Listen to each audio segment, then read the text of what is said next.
जय माता दी। कई लोग के मन में ये सवाल रहता है कि मंत्र से सिद्धि कब प्राप्त होती है, मंत्र जाप से सिद्धि कब तक प्राप्त होती है। तो देखिए, ये डिपेंड करता है आपके ऊपर, मंत्र जाप से कब तक सिद्धि प्राप्त होती है। कई मंत्र 1.25 लाख में एक्टिवेट होते हैं, कई मंत्र 5 लाख में होते हैं, कई 20 लाख में भी होते हैं। तो पहले तो ये डिपेंड करता है कि आप मंत्र कौन सा कर रहे हैं।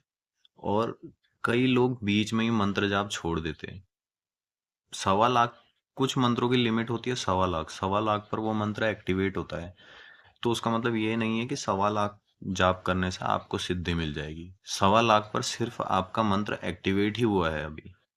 उसके एक्टिवेट होने के बाद आप जब जाप करेंगे तो उस जाप से धीरे धीरे सिद्धि बनने लगती है।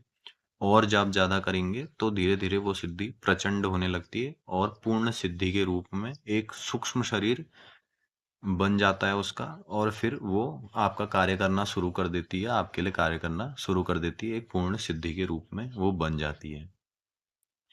काफी केस में ऐसा रहता है कि लोग कहीं से भी मंत्र उठा के कोई भी मंत्र जाप कर देते हैं तो उससे सिद्धि नहीं बनती है।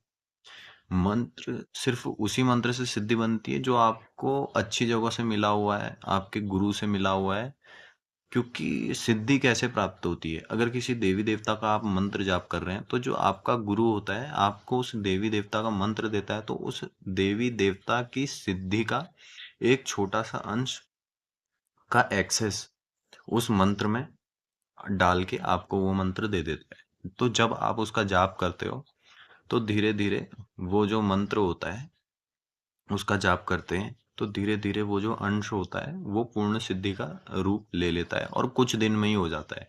कई 11 दिन की साधना देते हैं, कई 21 दिन की साधना देते हैं, कई 40 दिन की साधना देते हैं, उसमें पूर्ण सिद्धि उन्हें प्राप्त हो जाती है। पर ये गुरु के ऊपर डिपेंड करता है कि गुरु आपको उस मंत्र में उस देवी देवता का एक्सेस डाल के देता है या नहीं देता है, तभी आपको सिद्धि मिल सकती है, वरना सिद्धि मिलना बहुत मुश्किल है। आप कुछ भी मंत्र ऐसे ही जाप कर रहे हैं तो उससे सिद्धि बिल्कुल भी प्राप्त नहीं होती है, क्योंकि वो मंत्र एक्टिवेट होने में ही काफी समय लगा देते हैं। और कई केस में क्या होता है कि लोग मंत्र जाप करते हैं, ध्यान करते हैं, तो उसमें क्या रहता है, उनकी जो पूर्वजों की, जो उनके पितरों की जो सिद्धियां हैं, क्योंकि उनको उस शरीर का एक्सेस मिल जाता है। आप मंत्र जाप कर रहे हैं, ध्यान कर रहे हैं, तो धीरे धीरे क्या होता है, आपको पितरों का एक्सेस, कुल देवी कुल देवता का एक्सेस आपका खुल जाता है। तो वहां से आपको सिद्धियां मिलना स्टार्ट हो जाती हैं। आपको आपके पितरों की कोई सिद्धियां घर में घूम रही हैं तो वो आपको मिल जाएंगी। तो क्या वो मंत्र जाप से मिली है? नहीं, वो उस मंत्र से उस देवी देवता की सिद्धि नहीं मिली है। वो जो आपके पास सिद्धि है वो आपके कुल में, आपके पितरों में कोई ऐसा था जो साधना करता था, जो साधक था, उसने सिद्धि प्राप्त करी थी, वो उस सिद्धि के अंश होते हैं। पर क्या वो भी डायरेक्ट काम करते हैं? वो भी डायरेक्ट काम नहीं करते, उनके लिए भी एक तरीके से वो अंश का एक छोटा ही रूप आता है। उनके लिए भी आपको जाप करना पड़ता है और उनको प्रबल बनाना पड़ता है, जिससे वो आपकी मदद कर पाए। पहले तो ये समझिए कि सिद्धि होती क्या है। कोई साधक होता है, वो जब किसी देवी देवता का भक्त होता है, किसी देवी देवता का साधक होता है, तो क्या होता है, अगर उसे मोक्ष नहीं मिलता और वो उच्च कोटि का साधक है, तो उसे अगर मोक्ष नहीं मिलता है तो क्या होता है, उसके जो सूक्ष्म शरीर होते हैं वो सिद्धि रूप में हो जाते हैं। और जब कोई साधक साधनाएं करता है तो वो उसकी सुरक्षा के लिए, उसके कार्य करने के लिए, उसको आगे बढ़ाने के लिए उसके पास सिद्धि रूप में वो सूक्ष्म शरीर आते हैं साधक के पास।